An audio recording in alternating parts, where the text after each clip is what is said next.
تنشكر السيد دائما تيدير واحد الحاجه اللي هي في المستوى الله يجزيه بخير. كاين عندنا واحد العائق في هذه مدينه مكناس اللي خصكم تدافعوا عليه، هو الضريح ديال مولاي اسماعيل، لان كاع لي طور اوبيراتور تيسولوا على هذا في مدينه مكناس، وهذه الا ما تحلش في مدينه مكناس 90% السياحه ما تحلموش ليها كاع. حنا راه شحال ديال لي زاجونس كيخدموا معنا كلهم تيسولوا على الضريح. هذا الضريح دابا موجود، ولكن كاين الناس اللي يقدروا يوصلوا الكلام بحال السينيغال، بحال السيد اللي كنتكلم قبيله ديال معرض الفلاحه. هادو ناس ممكن يوصلوا هاد باش يتحل هذا الضريح، لان راه 90% ديال سميتو المدينه مكناس. كاينه نقطه اخرى اللي هي مهمه لمدينه مكناس، هما خصكم تهضروا مع وزاره الثقافه اللي من 10 دراهم لي مونيمون رجعات ل 70 درهم ولا 70 درهم. راه السواح تيمشيو في حالاتهم، راه تيخرجوا. انا دابا في السيت ديال مولاي اسماعيل راه لي فواياج اورغانيزي تيخرجوا مرض، لان كيف يعقل دابا السائح يدخل يشوف 4 ولا 5 ديال لي مونيمون ويخلص 70 درهم؟ راه مصيبه كبيره. حتى هذا المشكل عندكم انتم في التسويق، هذه راه كارثه عظمى خصها هادشي خصو يتحل. وشكرا.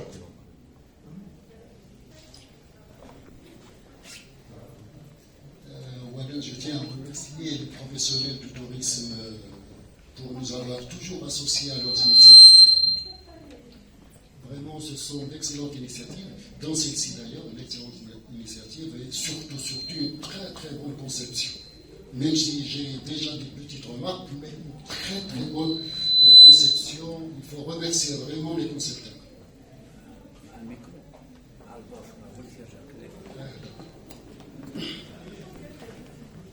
Les remarques qu'il y a déjà, mais on aura le temps d'ailleurs de voir avec la plateforme, on discute, Inch'Allah, etc. J'ai une remarque qu'il y a la présentation de Noël,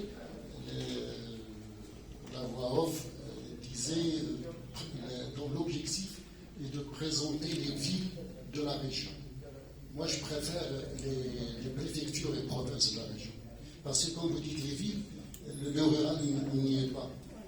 Donc il vaut mieux soit trouver une petite phrase pour introduire aussi les alentours, etc., soit parler de préfecture. La deuxième, puisque c'est une plateforme interactive, qui porte pour les attentes, les suggestions, les questions qu'on peut se poser, etc. Puisqu'il est interactif, il vaut mieux porter les critiques de la plateforme. C'est bien, la critique la critique pour avancer, Inch'Allah, etc. Et voilà, d'abord, c'est la question qui fâche. Mais bon, je vais le dire encore. Deux choses. كنت جالس قال لي الله يعطيك الخير لما نقول لهم هذه القضيه ديال l'aéroport. C'est vrai, on parle à le CRT Fès Meknès, qui est absent d'ailleurs, on dit la question qui fâche, je vais la donner après.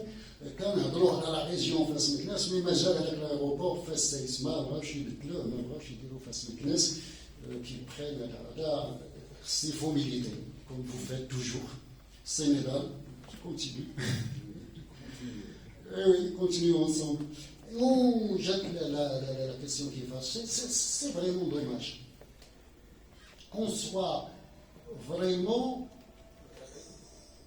contraint de chercher des initiatives au-delà des institutions qui sont normalement censées être Roma à la base de cette initiative qui est le CRT.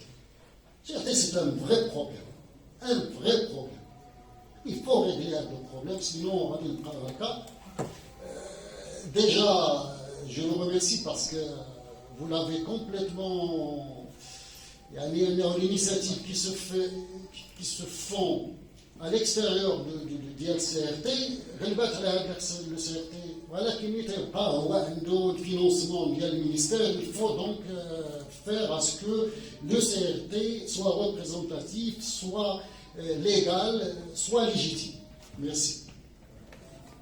Bien, bon, juste un petit commentaire plutôt. Donc, je pense ce qui n'a pas été dit dans l'exposé de ce travail, c'est que faire un site, c'est pas facile. C'est du travail. Donc, je crois que c'est une réflexion qui a commencé depuis un an. Le mois de mars dernier, Et je crois que j'ai suivi ça directement ou indirectement par le biais des forums des professionnels, une discussion acharnée, beaucoup d'heures, vraiment beaucoup d'heures de travail, et je crois que rien que pour ça, je tiens à les féliciter et à féliciter un médiateur, ou les médiateurs, c'est Sintesi, c'est le dans cette dynamique collective. Deuxième chose, bon, je crois que la promotion, c'est vrai, c'est un volet central dans la dynamique touristique, dans l'économie touristique, mais il y a une autre dimension qui a été évoquée par notre ami Sim Mahmoud, c'est l'organisation des professionnels. Je crois que l'organisation des professionnels, c'est une dimension centrale dans la manière de générer du tourisme, de produire du tourisme et un tourisme de qualité. Et je crois que ça aussi, c'est un volet sur lequel il faut qu'on travaille ensemble. C'est vrai, cette initiative, elle a... des fois, je me dis, la crise de la pandémie, elle a eu ses méfaits sur les corps, sur les esprits, sur la mémoire, la mobilité, l'économie des uns et des autres, mais elle a eu au moins un petit avantage, c'est qu'elle a convergé des réflexions, se connaître, partager, initier, et je crois que ce site-là, c'est le produit de cette convergence, et je crois rien qu'à là, il y a des innovations qu'il faudrait capitaliser pour inventer le tourisme de demain. Et c'est là peut-être qu'il faut prendre cette plateforme comme quelque chose, une réponse pour le post-Covid. Et je crois que là, il y a des éléments sur lesquels on peut travailler vraiment après. Deuxième chose, je crois qu'il faudrait, sur lequel, peut-être un autre défi peut-être auquel il faut se donner, affronter, c'est régler nos organisations professionnelles, parce que je crois que là, il y a un travail à faire pour permettre peut-être à cette région centre extrêmement riche, extrêmement ouverte, c'est le lieu de plusieurs civilisations qui se sont côtoyées, d'émerger comme un pôle d'excellence en matière de tourisme de qualité. Et merci.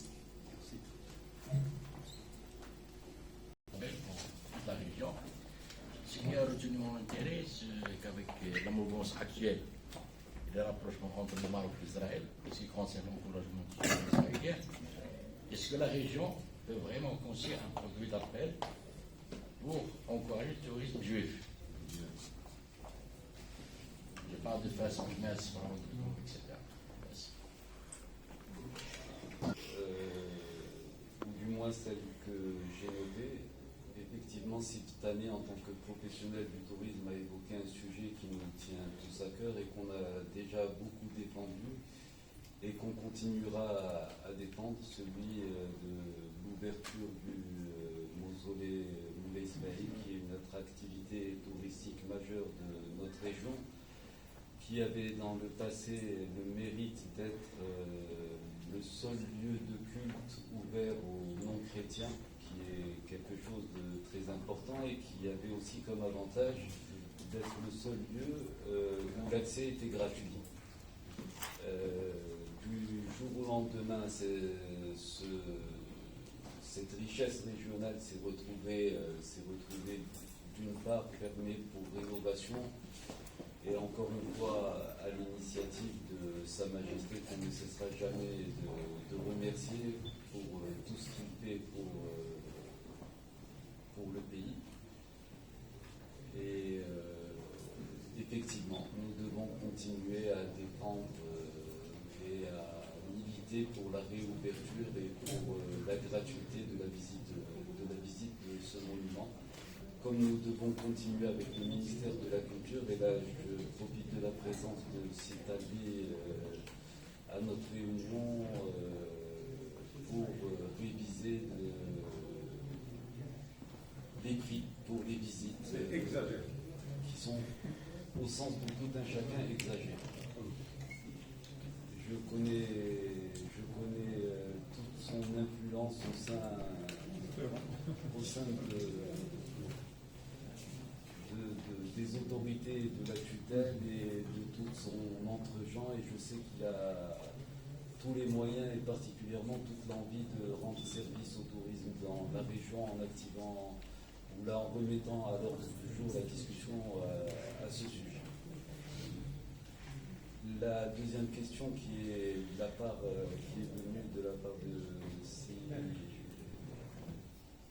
mon ami Hassan Ben Mahmoud et dont nous avons déjà largement débattu. Effectivement, la gouvernance du secteur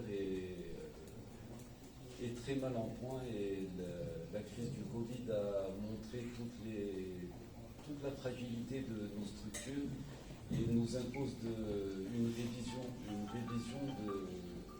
de nos positions et on y travaille.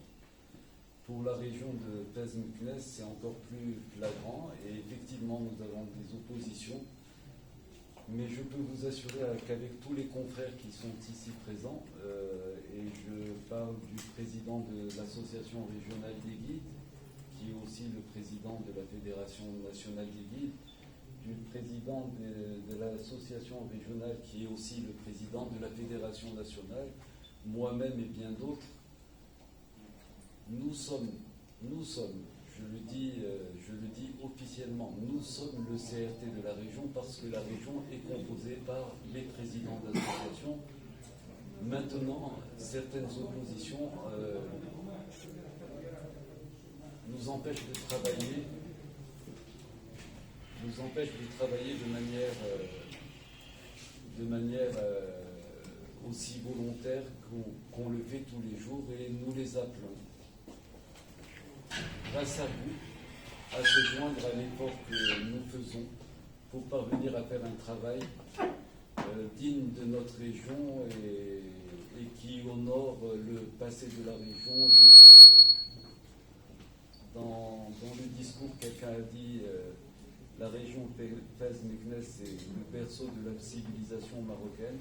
Effectivement, Moulay Idriss est d'ici.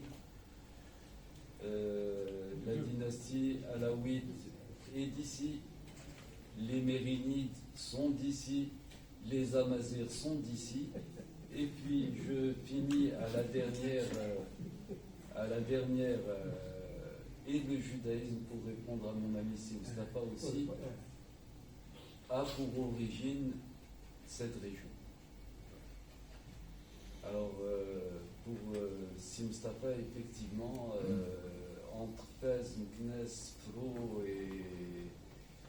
et Rachid Diep et Bdo et le reste, nous estimons que c'est 70 à 80% du patrimoine hébraïque de la région, que celui-ci représente les deux sources du judaïsme, celui qui vient d'Andalousie et celui qui a pour origine les Berbères de notre pays. Et nous avons notre place à défendre et nous devrons la défendre. C'est dans ce sens que ce site a été traduit en hébreu et c'est dans ce sens aussi que nous avons déjà engagé beaucoup de travail avec beaucoup de personnes pour faire ressortir toute la richesse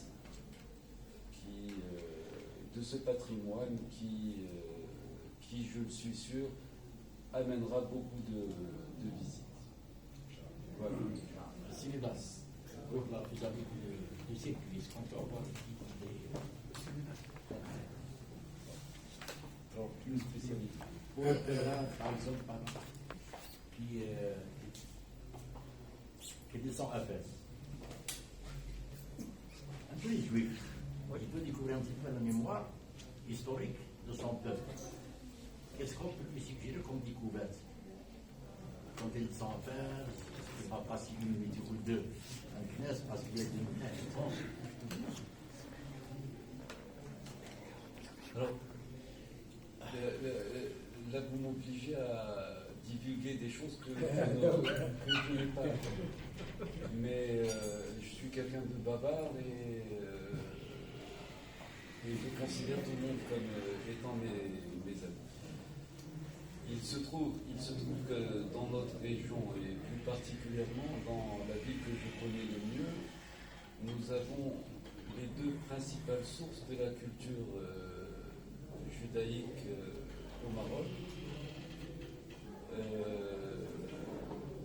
dont le tombeau d'un saint qu'ils appellent l'ange Raphaël, et qui est honoré depuis le XVIIe siècle par l'ensemble du judaïsme et dont les textes sont étudiés dans toutes les écoles talmudiques du monde. Et nous avons aussi une des principales sources de la poésie mythique hébraïque qui est quelqu'un qui s'appelle David Sin, qui est aussi enterré dans notre région et dont la poésie et les textes sont aussi étudiés et honorés dans tous les pays du monde. Autour de ce thème de religieux et poésie, je m'apprêtais à demander à nos amis de la mairie d'organiser un festival de la poésie mystique juive au Maroc, qui pourra être un événement majeur à même d'attirer beaucoup de touristes du monde entier finalement vers notre région, tout en sachant qu'il y a autant de richesses à Thèse, mais malheureusement je laisserai la parole à Sijana, sans oublier la région de Bdo et de Rachidia et de Sfo, où nous avons déjà 2 ou 3 événements majeurs qui sont organisés dans l'anonymat le plus total et qui attirent plus de 4000 ou 5000 touristes par an actuellement et qu'on pourra développer. Et je pense que, encore une fois, le Covid a bon dos, qu'il a freiné un peu certaines initiatives qui étaient déjà mises en place avec Monsieur De Vico, je parle sous le contrôle de Citabi, qui était en train d'organiser une très grosse manifestation sur la région du Bassin.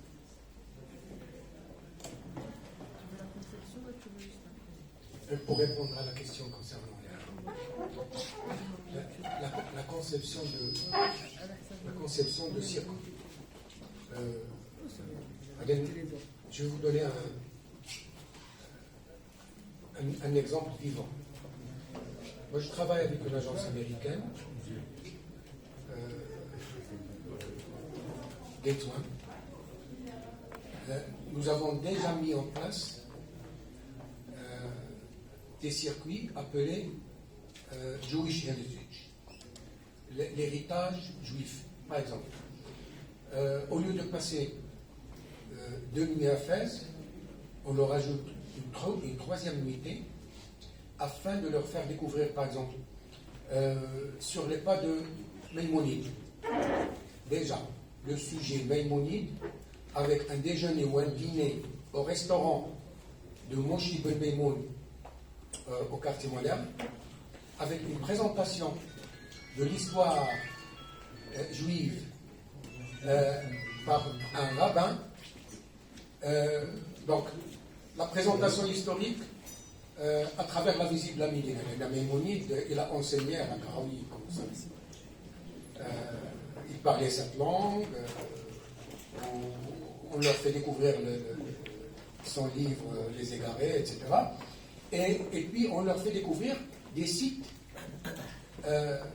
qui touchent au judaïsme pur et simple. Par exemple, on leur fait visiter des synagogues.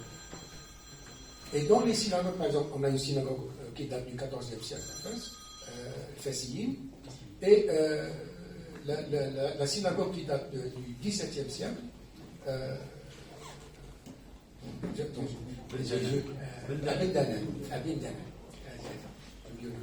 Abindanan. Donc on leur fait découvrir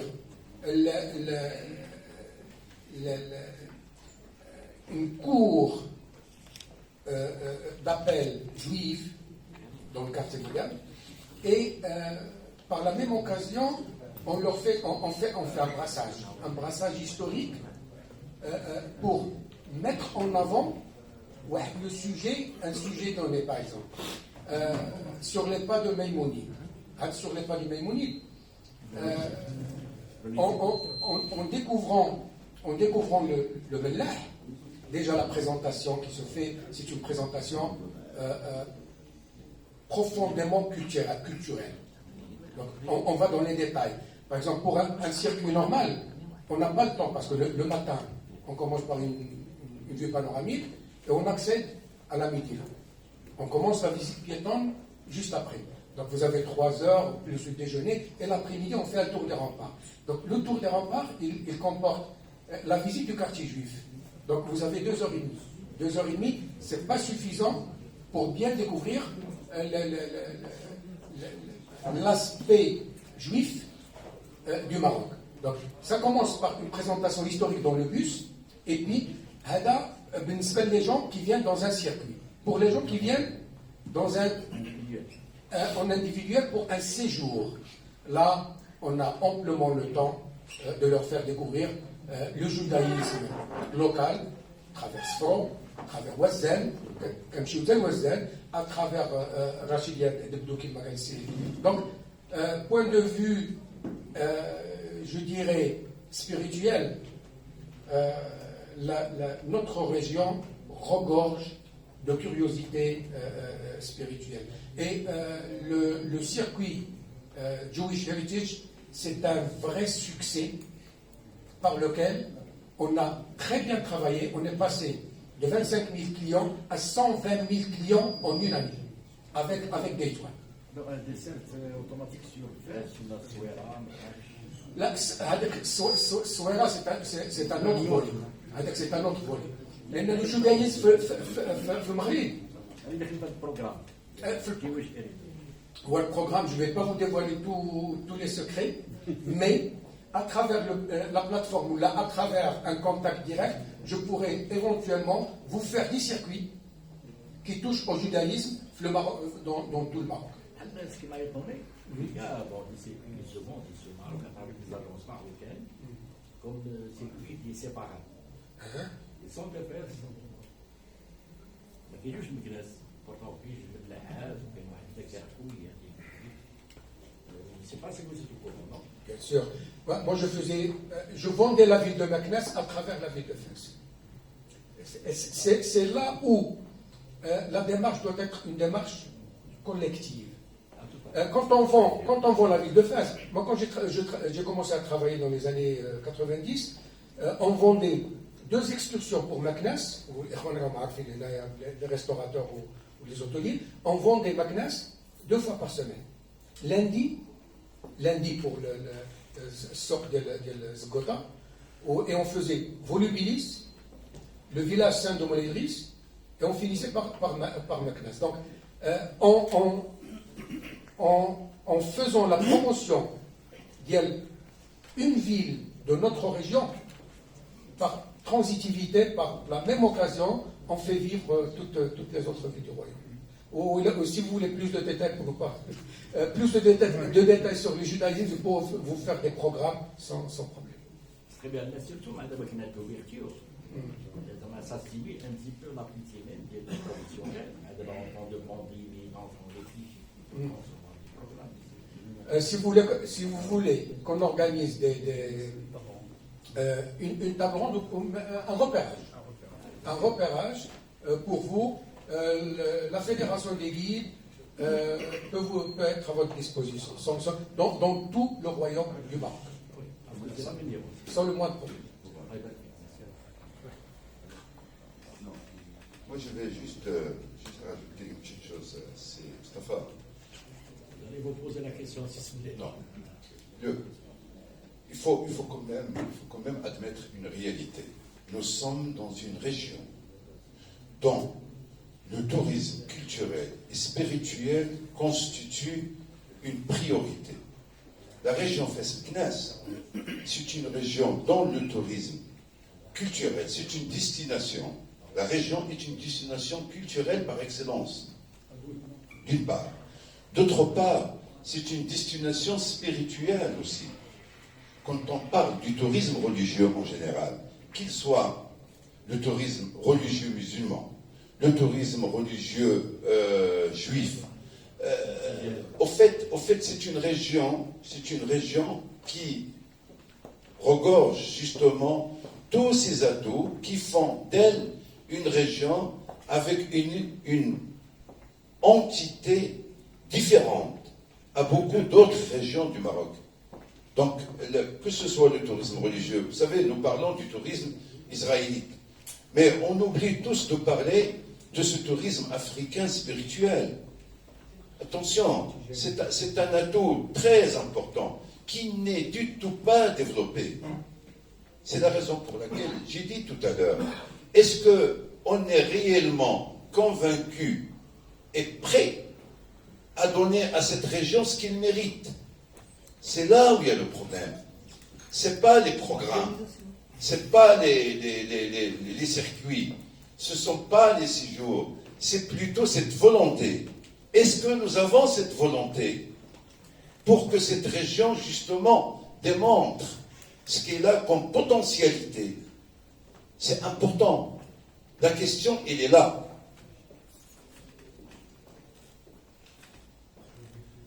Je crois que c'est une question de fond. C'est bien vrai, hein? C'est vraiment une question de fond, parce que ce n'est pas les monuments et les ressources qui font le tourisme, ce sont les hommes engagés dans une action collective. Et je crois que c'est ça qu'il faut travailler.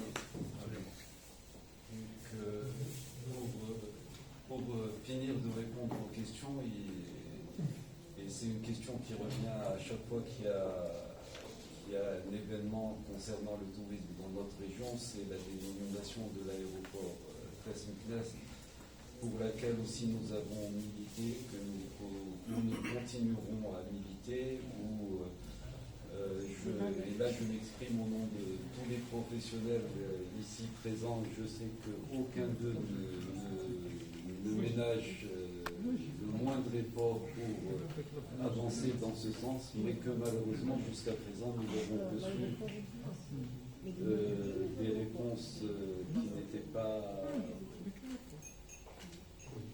pas celles que nous attendions.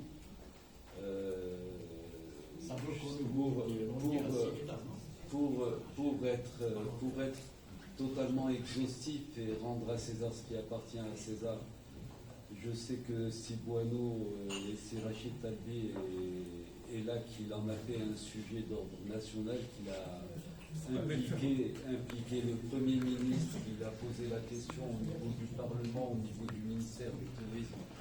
Et c'est dans ce sens que je remercie si Boineau et si Rachid Talbi qui n'arrêteront jamais de militer pour arriver à un retour à la normale, parce que finalement, voilà, on partage le séisme, Meknès et Fès partagent le séisme, et il serait totalement normal qu'ils partagent l'aéroport Fès-Séisme. Maintenant, le politique fera le reste du chemin, mais nous continuerons à insister sur quelque chose qui ne pourra qu'enrichir la région, ne serait-ce qu'en l'unifiant.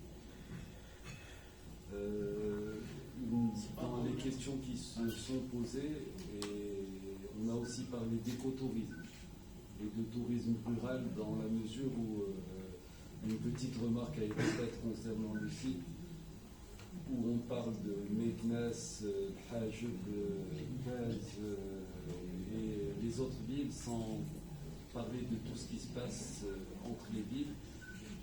Et là aussi, peut-être que c'est un oubli sur le site, mais que ce n'est pas visible. Et je voudrais inviter quelqu'un que je considère comme un très grand spécialiste de tous ces sujets à dire un petit mot concernant tout le travail qui est fait au niveau des associations professionnelles de la région pour développer ce qu'on peut appeler écotourisme, agri et agrotourisme. Et je donne le micro à César.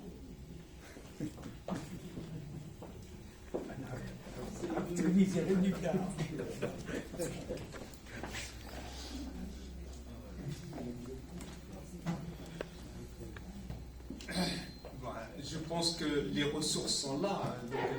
Les ressources, l'écotourisme, je pense que la région Fès Meknès, pratiquement 80% de son territoire est montagneux. Donc déjà, je crois qu'avec une concentration de pratiquement de la principale ressource qui est l'eau. avec un patrimoine la céderait jusqu'à...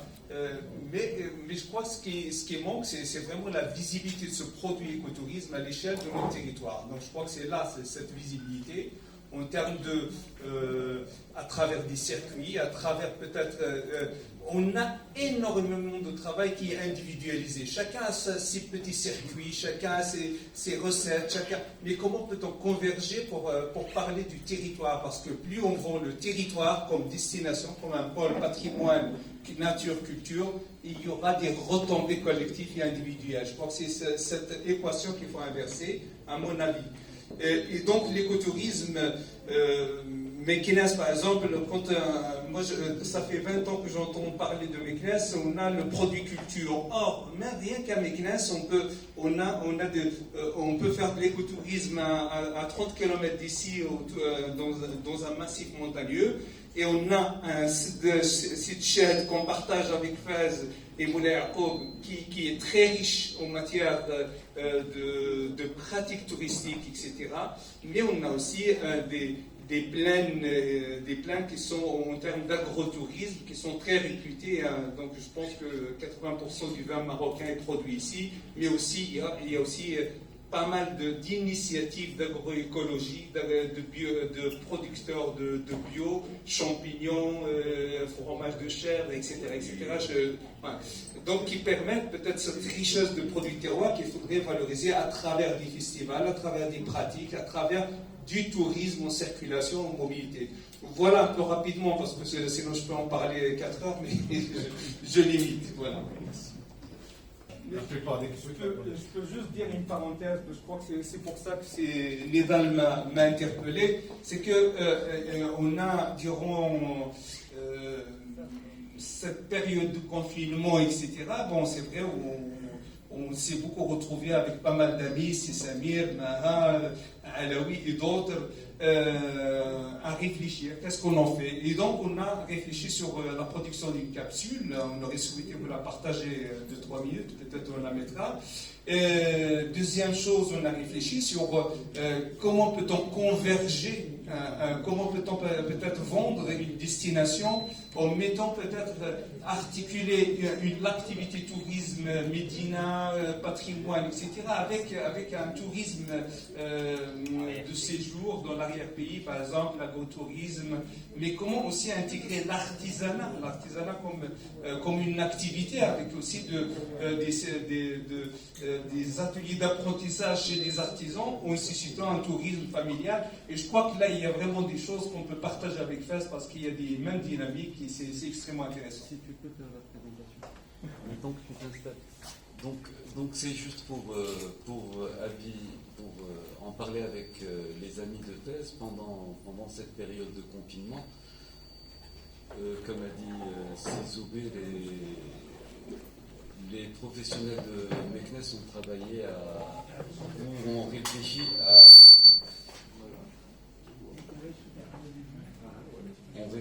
à un produit touristique post-Covid pour la ville de Meknès. Pour la ville de Meknès en particulier, mais évidemment, intégrer la ville de Fès est d'une facilité extrême. Il suffit de rajouter quelques monuments. Nous savons que le redémarrage, et ça je m'adresse aux politiques, et puis il n'y en a qu'un seul, j'espère qu'il sera notre porte-parole, le tourisme national sera la première phase de redémarrage du secteur touristique, tout en rappelant bien sûr qu'il représente facilement plus de 30% des recettes touristiques du pays, parce que dans toutes les statistiques que nous voyons sur la presse, il n'y a que le tourisme international qui figure. Et on occulte ce 30% de tourisme national. Le tourisme national a ses spécificités, et dans la capsule qui va être présentée, nous essayons de répondre aux spécificités du touriste marocain et à ses attentes par rapport au voyage touristique, tout en prenant en considération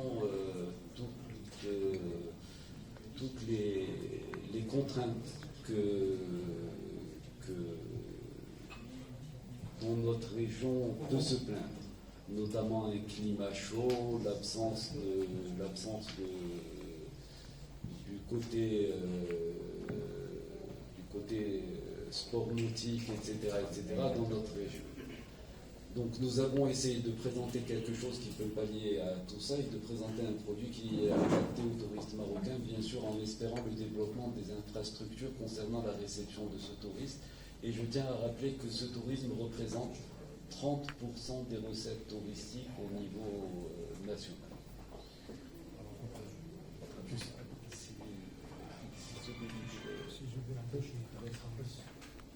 Et juste profiter donc 2-3 minutes pour 3 points principaux par rapport aux questions qui ont été posées. À défaut d'une bonne gouvernance régionale, c'est vrai qu'on ne peut pas avancer aussi fortement qu'on le souhaite. Donc nous restons positifs et nous espérons que dans le futur, on aura un CRT FES-MECNES qui répond à aux aspirations de tous les professionnels et qui a été demandé par plusieurs pétitions qui représentent plusieurs centaines de professionnels qui ont été adressés à qui de droit. Le deuxième point que je souhaite aussi dire, ça concerne le travail qui a été fait. Ce n'est pas uniquement les villes de Fès et Meknès qui sont représentées aujourd'hui dans ce travail. Ce sont les villes de Fès et Meknès, bien sûr, mais c'est aussi les villes comme Ifral, comme Sefrou, comme Teza, comme Mounerto, comme Missour, comme Boulman, etc. Tous ces gens-là. Dieu merci, nous avons, je crois que tous les amis, parce que si on voulait les inviter, ils voulaient tous venir. Je pense qu'il n'y aurait pas de place dans cette salle. Il aurait fallu demander à Sénégal d'ouvrir la deuxième ou la troisième salle. Il y aurait eu 200, 300 professionnels qui se seraient déplacés aujourd'hui. Alors, c'est vrai qu'on ne peut pas, pour des questions de cause sanitaire, d'inviter tout le monde, mais je peux vous dire que nos représentants sont partout, nos représentants travaillent, ne s'arrêtent pas et continuent de travailler pour l'ensemble des corps de métier, pour l'ensemble des professionnels de cette région. Nous sommes fiers d'avoir des hommes de qualité et des femmes de qualité dans cette région qui honorent donc nos associations à travers le national. De même également, je voudrais dire que ce soit il y a aussi le tourisme dont on n'a pas parlé, le thermalisme, qui est également très important dans cette région, qui existe dans ce site. Le tourisme golfique, d'accord, et tout ce qui concerne le tourisme, je dirais comme ça, qu'on ne connaît pas, qu'on ne maîtrise pas suffisamment et qui est extraordinaire. Quand vous allez vous promener du côté, nous avons, Dieu merci, un grand groupe de professionnels, quand on partage entre nous les images, quand vous allez à Skoura, ou que vous allez à Teza, ou à Tezka, ou etc., vous avez des paysages magnifiques qui peuvent être l'objet de films, je dirais, ou de productions cinématographiques qui pourraient rapporter énormément de... Par ailleurs, je voudrais juste aussi rappeler que nous sommes dans le cadre de la vision 2010 étant partie, la vision 2020 n'étant pas aboutie. J'espère que la vision 2030 sera la meilleure pour cette région. Nous sommes de fidèles serviteurs de Sa Majesté, que Dieu le garde et le préserve. Et en ce sens, nous espérons le meilleur pour tous nos professionnels, en restant positifs. Merci. Je laisse la parole à Sizoui.